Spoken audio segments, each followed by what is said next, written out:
Hey there, welcome to episode 179 of the Let's Innovate for Vegas audio program. I am your host, Managing Director of the Innovate for Vegas Foundation, Dan Hugo. We're recording this at 10:24 a.m. Pacific Daylight Time here in Greater Vegas on Tuesday. I was almost going to say Wednesday. Tuesday, July 21st, 2026. Tomorrow is Wednesday, as far as I'm aware. We are recording today's episode about water, everybody's favorite life-enabling beverage. Everybody needs water, no matter what they tell you. Episode 179, time is flying. If you're not familiar with the Innovate for Vegas Foundation, or perhaps the Let's Innovate for Vegas audio program, you have come to the right place. The Innovate for Vegas Foundation is a Nevada nonprofit corporation, a 501c3 public charity. Our purpose, on file, officially, is to enable and encourage ideation, innovation, and implementation to make our communities better. That might mean making our communities better informed, which is basically the topic of today's episode. No, we are not going to be building waterways or, so far, no water conservation devices, no mechanical scientific implementations of water recovery and so on. There are people doing that here in Southern Nevada, in fact. But today we're going to speak more about sharing information, which hopefully will make people more aware. Awareness is a good first step. We did form in June of 2022. We are presently in our 5th fiscal year. We just, at the end of our 4th fiscal year, on June 26th, I believe it was, a Friday, we had our annual board meeting with our 2 new board members. So one of these days we'll do proper introductions and so on. In the meantime, and then the Let's Innovate for Vegas audio program, which you're listening to right now, is basically a presentation about what we're working on, what we plan to work on, how things are going, where they're going, and so on. It's better than LinkedIn, believe it or not. And that's a whole nother topic for another discussion, another time. So let's talk about water. Hopefully wherever you found this audio program, you're able to locate the episode description, which contains the show notes, including a brief summary, maybe a little bit longer than brief today, and then a collection of links. By no means should this be considered a complete collection of links. That will develop over time. That's one of the things we're talking about today. But there are some links, just in case you want to check out some of the things. You're going to continue, if you keep track of water and or Greater Vegas, you're going to hear more and more about water. Everything's fine. We're running out, somewhere in between. So that's the basic topic for today. So let's get to that summary and on with the show. Nevada, certainly Southern Nevada, leads the way on water sustainability, research and implementation, with much of the share of water sustainability research, with much of the share of water allotted from Lake Mead recycled and returned to Lake Mead, which helps a lot with the math. There are ways we can contribute to the looming challenge brought on by the lack of a snowpack, though.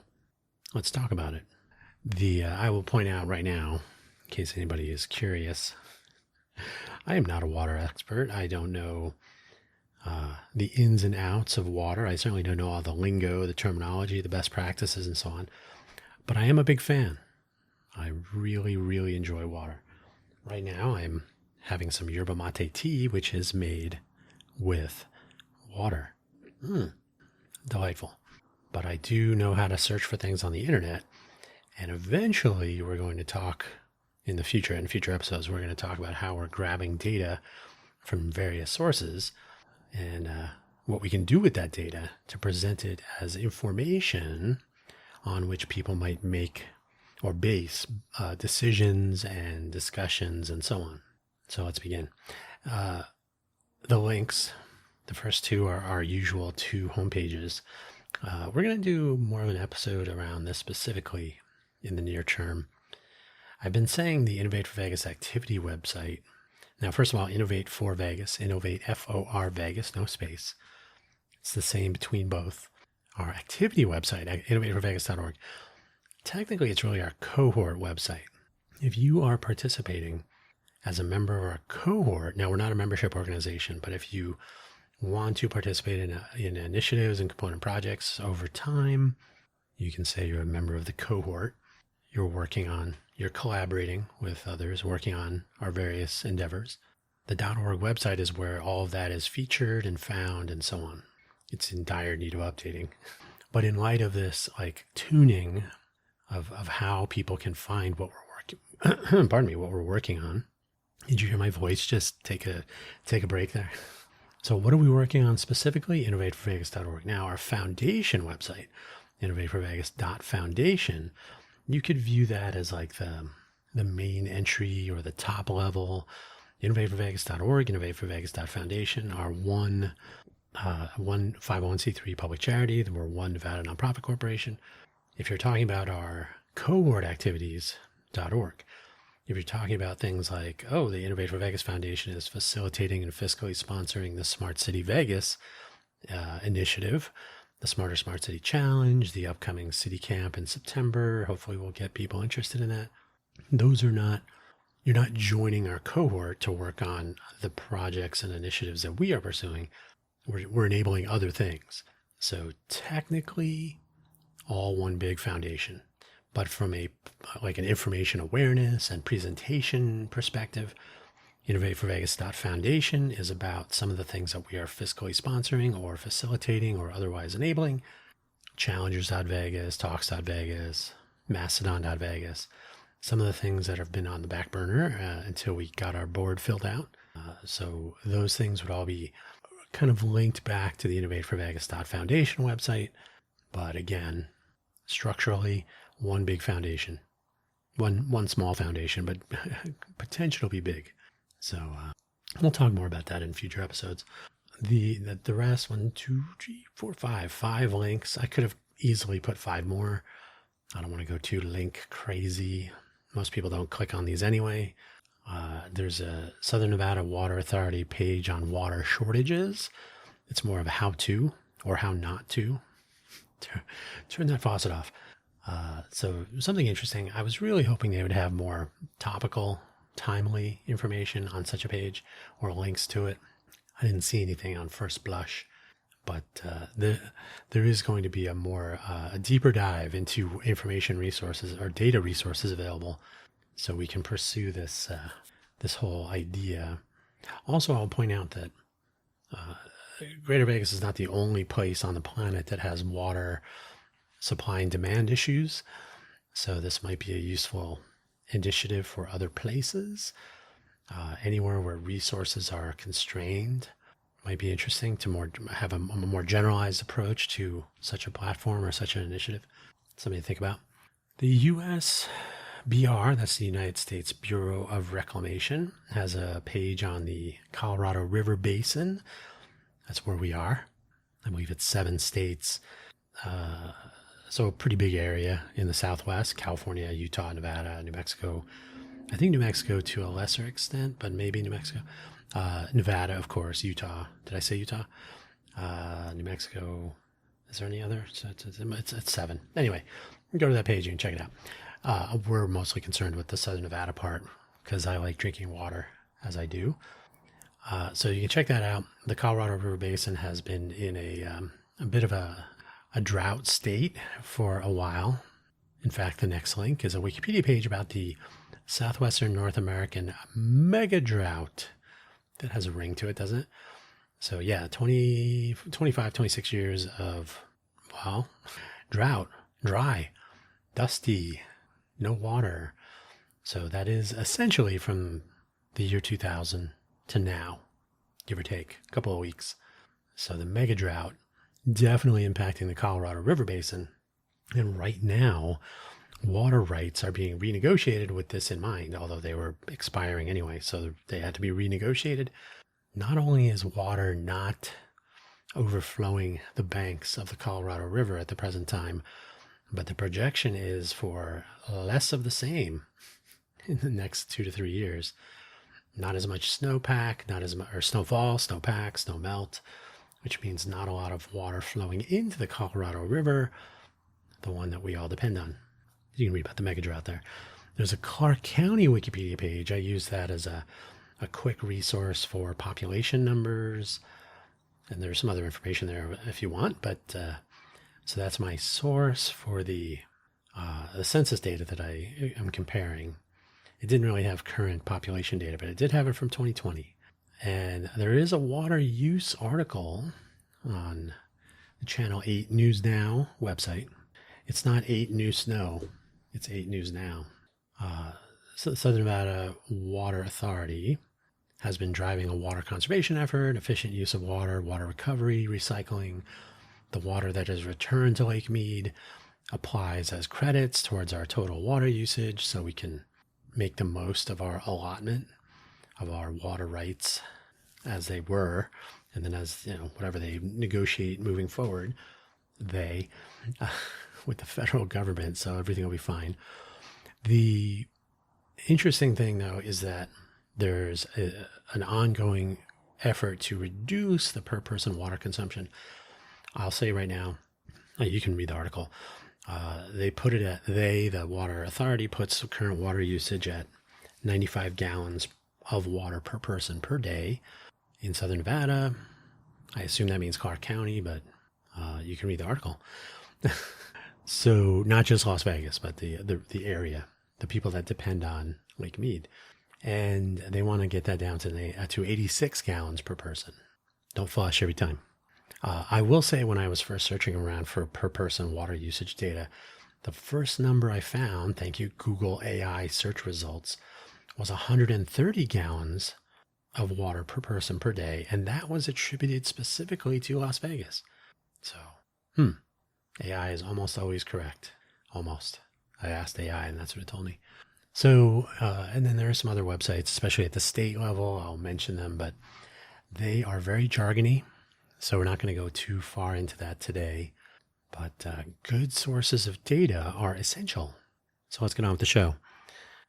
The problem, and by the way, my voice, you can hear it's like the weather is weird right now. It's very dry, but in my home, very humid for some reason. Now, I'm sorry, it's not very dry. My voice is dry. The weather is very humid. I would think that would cause the opposite, but I don't know if the monsoon season has officially commenced, but it is a little humid outside. It's been raining here and there. So my voice is always arguing with me. I'll have to apologize for that, as I always do. So the problem, Las Vegas is located on the northeastern edge of the Mojave Desert. We are in a real desert, believe it or not. Highly dependent on the Colorado River for its water supply. I mean, our water supply. It's easy to sometimes treat the water supply as something we don't need to worry about. Somewhere over there, the water is coming from who knows where, who knows. The water is always there when we flush, when we wash dishes or fill up a glass to drink, right? We need that water. Our lives depend on it. So we really should more often take ownership. I'm not saying that people absolutely don't do that. It's something to think about, though, more frequently than we do. The Colorado River is not quite what it once was. The southwestern, or southwester, how is southwestern not highlighted as a misspelling? The southwestern region of the United States has been in a state of drought for decades. A mega drought, in fact, as I pointed out, the Wikipedia page that you can peruse, for about 25 years. That's 2.5 decades, and it's not getting better. Over that period of time, the population of Clark County has grown from about 1.38 million people in 2000, that's census data, to about 2.41 million people today. That is not current on the Wikipedia page, but that is a number. 2.4 million has been floating around for a while, about the last 2 years. So we're in the 2.41 million people range. Both of these numbers are rounded to two significant figures, something to be aware of. If we take the SNWA figure, that's the Southern Nevada Water Authority figure of 95 gallons of water use per person per day. So like I said, you might see a figure of 130 gallons per person per day. Consistent data would be good. I'm going to guess that data comes from many years ago because they've made a lot of headway in water conservation and so on. Swimming pools, landscape watering, and so on. These have come down quite a bit through regulation and sort of, appeals to humanity. But we begin to get into the big numbers, which often elude people. So when you're talking about a jump from 1.38 million to 2.41 million people, that's a lot. But if you start doing math like, oh, and then 4% of people do this, and then 50% of it, and it's 95 counts, a lot of times those numbers kind of become a cloud of confusion. People don't really focus on that often. It's just, okay, whatever. Yeah, do we have water? We have water? Great. It is actually rather easy to find different numbers, and it is easy to do what I have done here, rounding to some number of significant figures, which can happen anywhere along the way, so that a news reporter might select some number and round up. Where doing this with large numbers introduces significant error when comparing, say, population and total water use versus water supply. Some numbers sound good, maybe, like perhaps there is nothing to worry about. Other numbers sound quite troubling. So it's orders of magnitude and an error due to rounding. And when we start multiplying numbers, we start multiplying that error that we've introduced and so on. So we're going to touch on that a little bit more. Hang on. Amateur water users. That's me. I am not a water expert. You probably aren't either, although if you are, we should talk.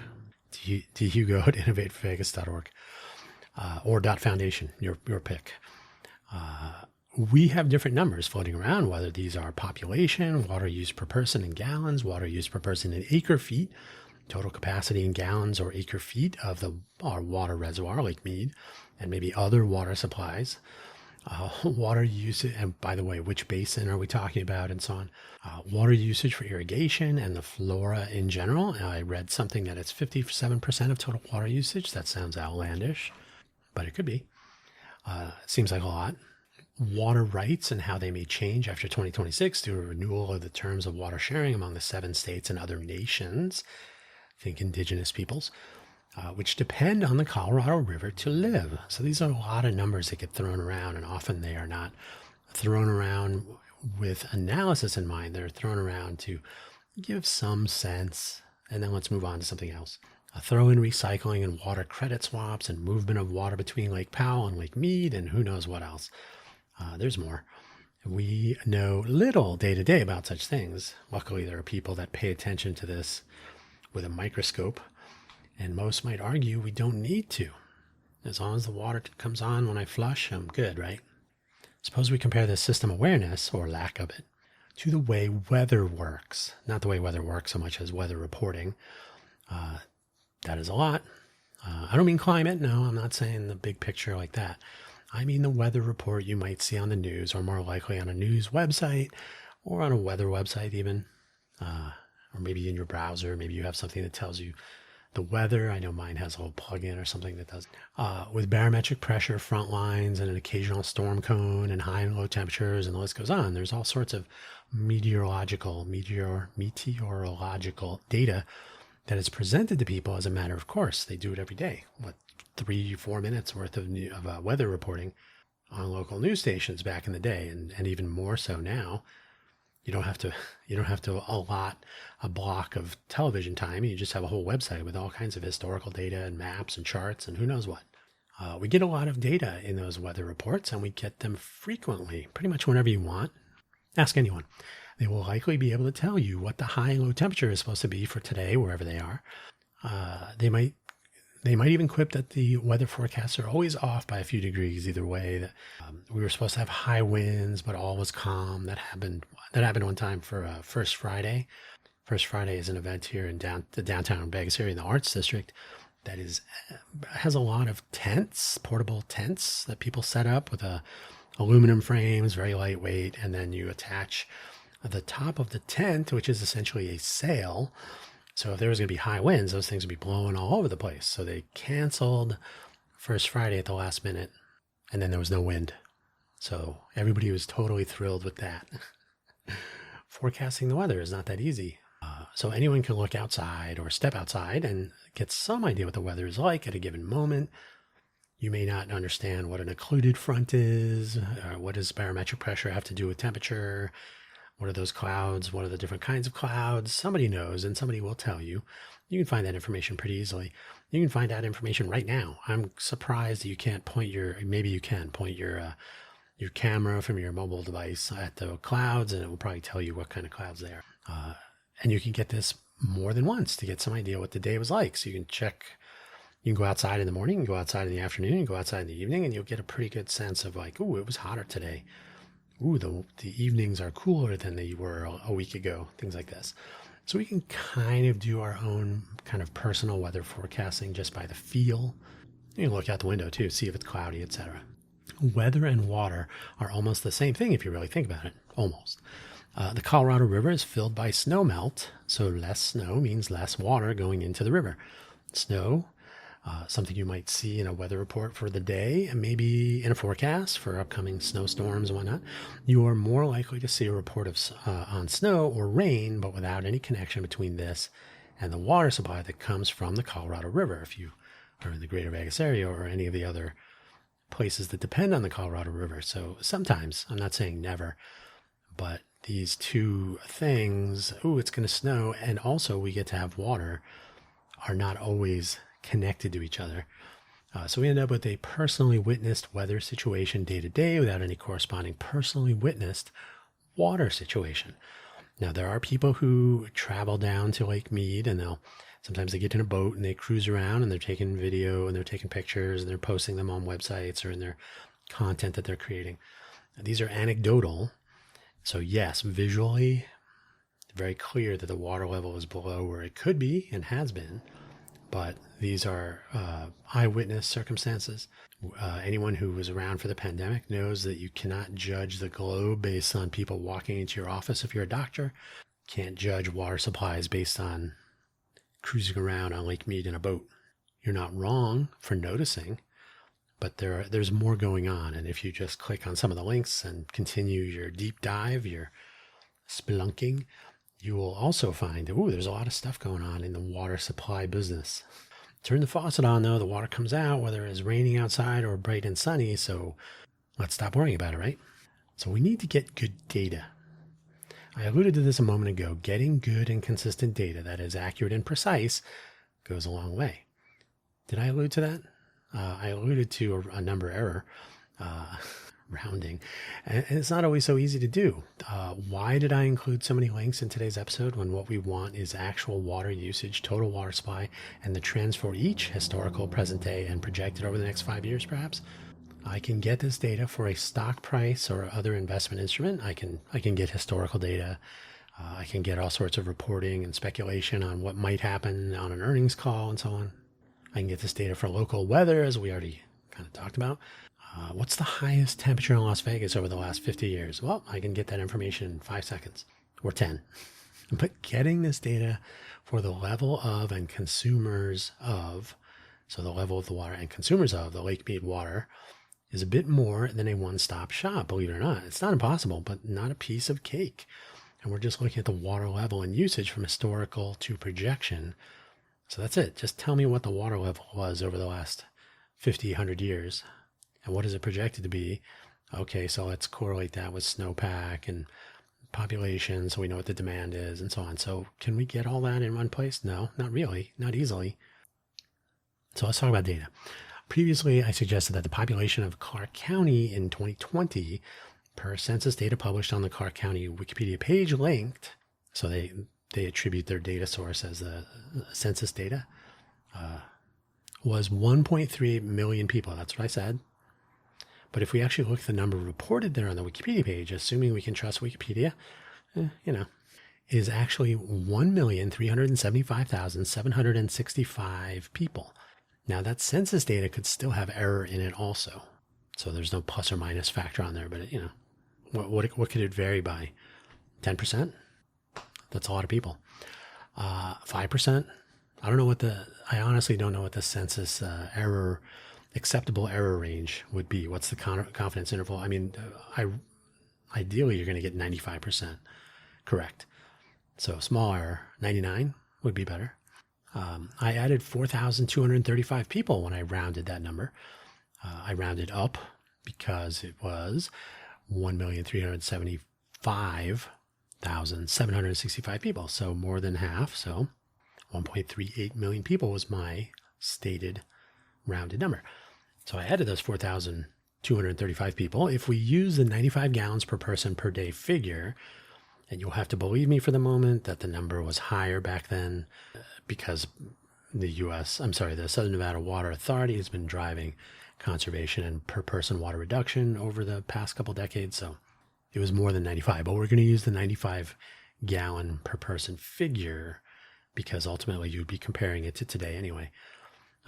So I added 402,325 gallons of water per day of water usage for a total of 1,460. I'm sorry, 146,848,625 gallons of water over 1 year, because I rounded that number up.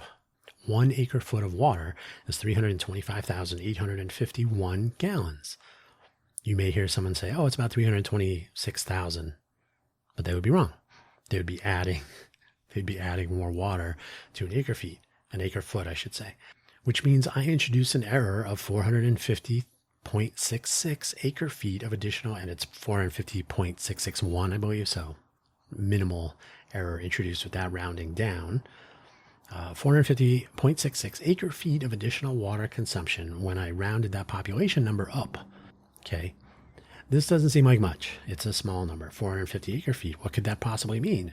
Oh, but it's actually 146,848,625 gallons of water over the course of a year. That seems like more.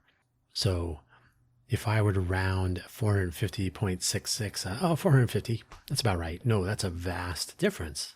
I think individual water use is something like 0.1, 0.15, I think it was, acre feet per year. So I'm throwing around a bunch of numbers, and that's where people often go, whatever.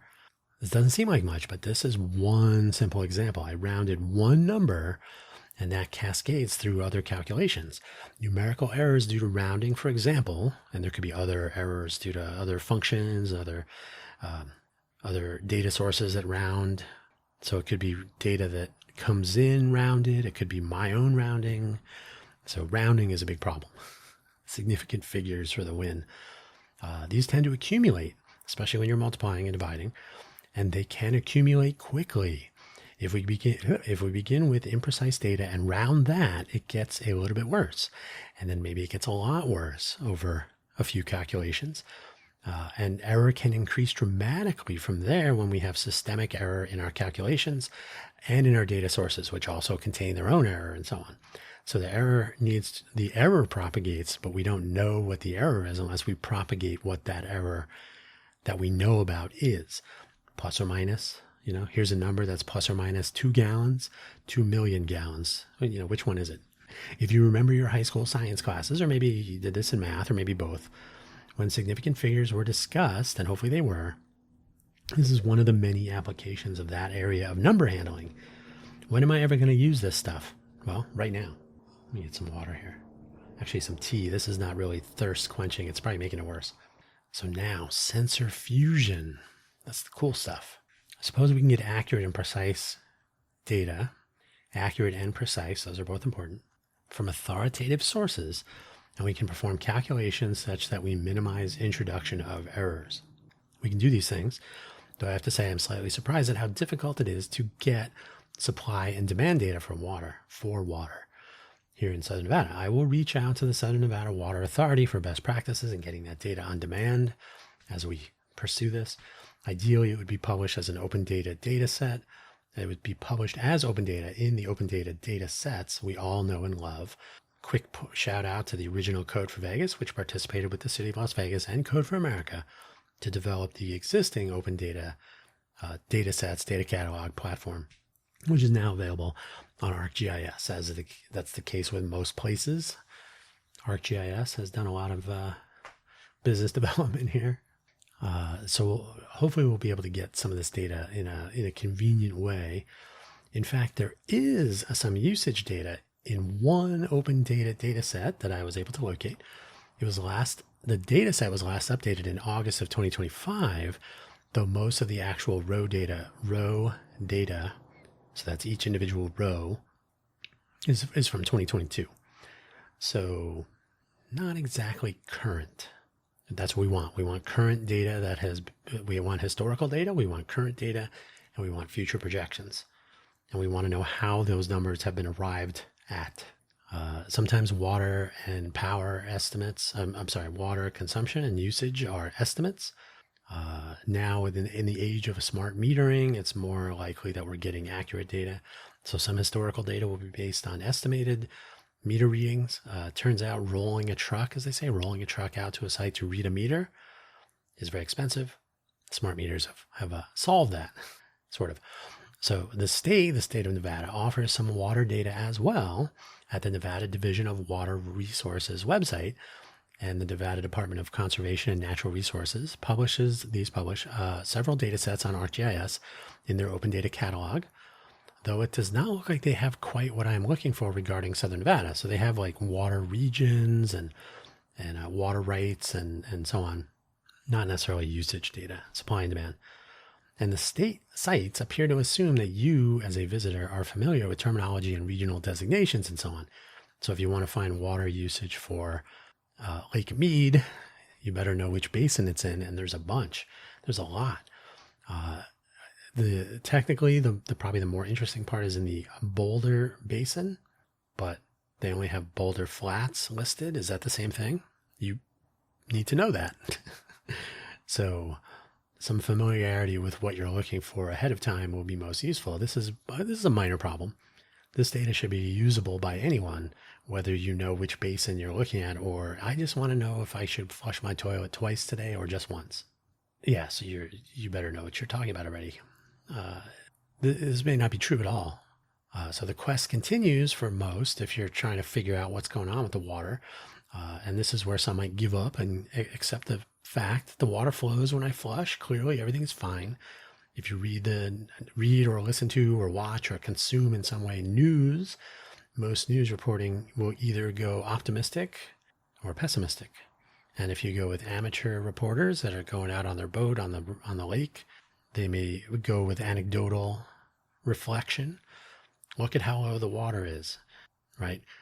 Which is not untrue, but that's a point in time without any backstory, without any data concerning actual water flow, supply and demand issues, projections, historical comparison data, and so on. So we know we're not in a great situation, but just how bad is it? How much water rights changes will impact our situation in Southern Nevada and others? How will this impact water as it is used for power generation at the Hoover Dam power generation facility, hydroelectric, right? There's a host of things, a host of pieces of data and information and usage data, supply and demand, and so on that are kind of left out when you just do a visual inspection. So it all kind of flows together. Sensor fusion, as I like to say. Put all this stuff together in a way that makes sense and is valid. Yeah, clearly everything is fine though, because if you can flush, and I turned the faucet on earlier, the water came out, so I was pretty happy. If we can get our data for water supply and demand historical and projected, and of course current, as described previously in my presentation today, the next questions include economic diversification plans, population growth projections, construction projects, and changes to usage scenarios, and thus demand along the lines of, say, data centers. I'm not picking on data centers, but transparency will be good. Increases, because you'll get both sides of a story all the time. Increases in commercial property build out for advanced manufacturing and all sorts of things. There's all kinds of stuff proposed on the table. And remember, the population of Clark County in 25 years has grown from about 1.38 million to 2.41 million. It's going to be 3 million by, I believe it's 2040. That is pretty quick. So pay attention. Especially if the desire is to move more people into the economic diversification scope to increase the size of the talent pool and thus access to that talent for the sake of economic diversification efforts beyond the fun economy. And fun economy is a trademark term held by the UNLV Office of Economic Development. Fun is important. The challenge finding water data, which I have hinted at here, is multiplied when we want to look at other data sources and compare them. Sensor fusion. Same accuracy and precision challenges, so we have to be careful about comparing population numbers from different sources and who's rounding in which direction and so on. And we need the data to be updated regularly, not every year or 5, every quarter, every month, every day. Every day would be nice, but probably monthly or quarterly would be fair for some of these things. It should be possible, and it's certainly easy once we do have data to compare population change, economic development, and changes in water demand along with supply and project these into the near future. We can repeat this here. I can't believe I used the incorrect spelling of here. Let me repeat this here. Projections are not data. They are guesses.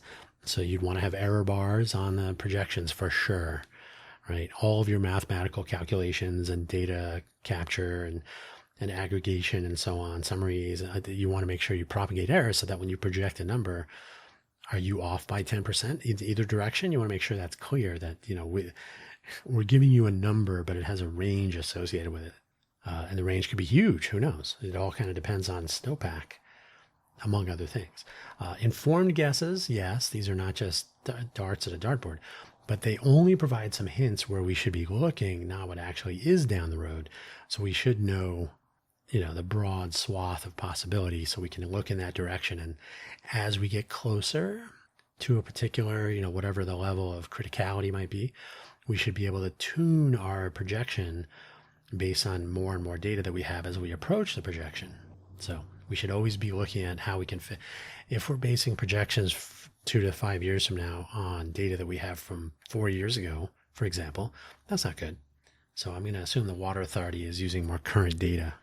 It'd be nice if they would publish that, not usage data from 2022. So why do all this? Why indeed? Well, we all need water. So the first reason to look seriously at water in Southern Nevada, that's it. That's why. Here in the northeastern part of the Mojave Desert, it's because water supply is at historic lows. Nobody's really arguing that. And it would be interesting to know where we are before we get the panic alarms going off. And this is one of the problems with perception of a water shortage. Usually it's not reported on daily, as is the weather. So we hear about it when we're at critical, we're critically low. The Lake Mead is at a critical low right now, but we're not hearing about it as often as we did the last time it was at a critical low. Was it 2 years ago, I think? Because then snow comes and it fixes the problem, and we don't have, nope, not a problem anymore. Let me flush 3 times today.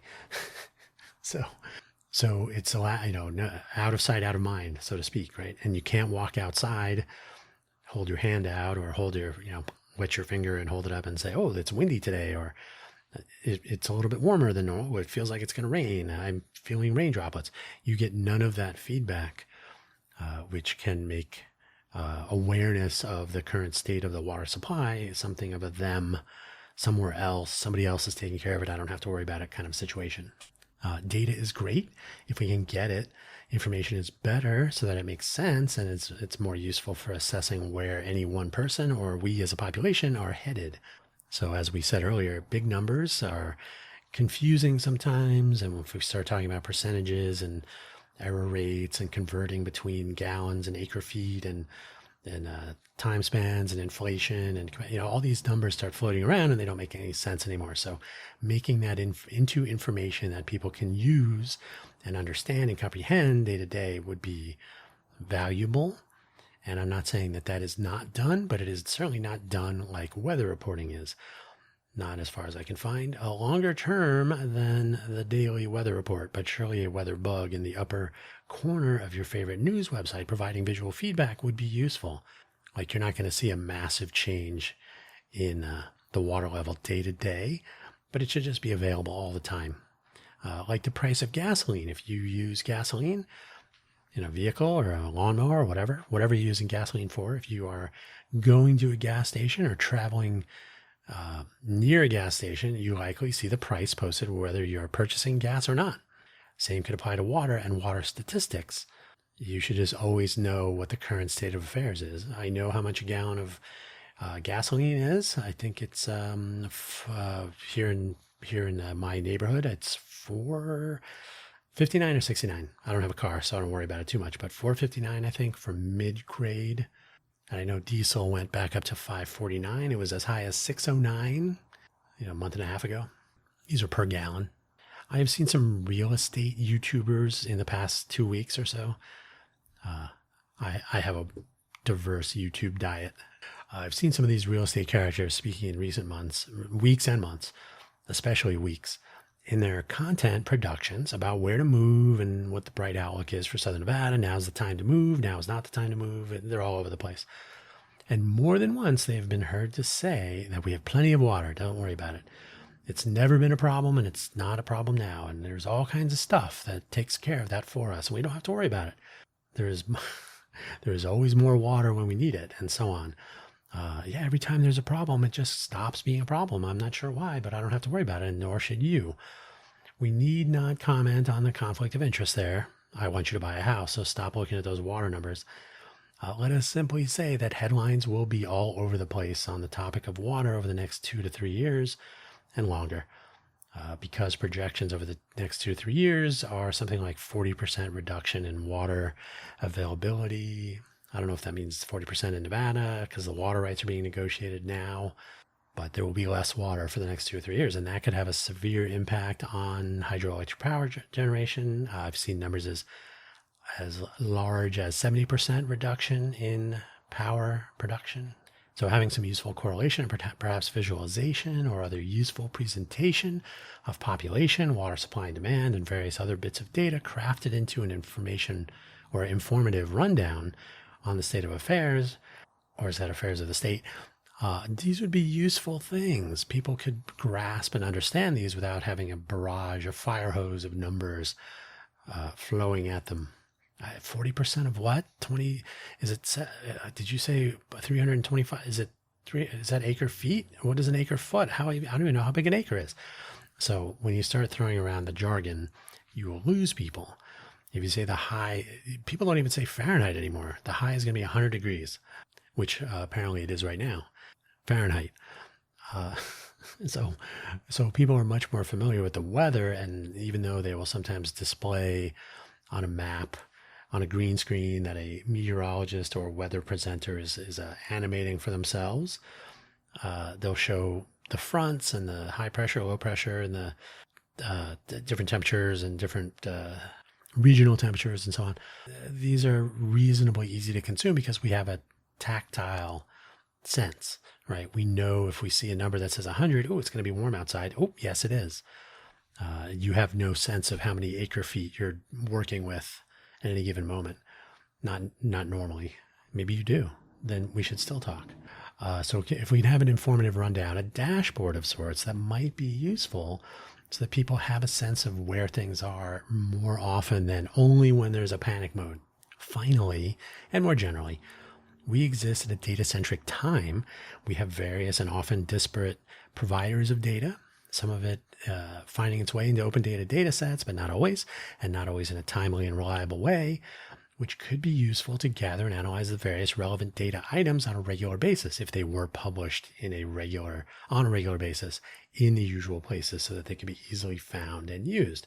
These would be enabling for an informed public. They would make a more informed public. It's usually better to know more, and to do so, we need to build that capability where it may not already exist. I say more open data sets, yeah, and updated regularly and reliably with good data. Oh yeah, that is one of the reasons we're here. One of our initiatives was and still is the open data capture platform. We'd like to be able to draw in more open data more regularly and keep it more updated. The problem with showing a data set has been updated in August of 2025, and then when you look inside the data set, it is the data is current from 2022. There may be a row or two. If I update one row, I think there were more than 6,000 data rows. That was the City of Las Vegas water usage data table that the data set that I referred to earlier. If I update one row so that almost all of the data is from 2022, except for one row from 2025, that doesn't mean the data set is updated 2025. So a date range, oldest and newest data would be useful, things like this.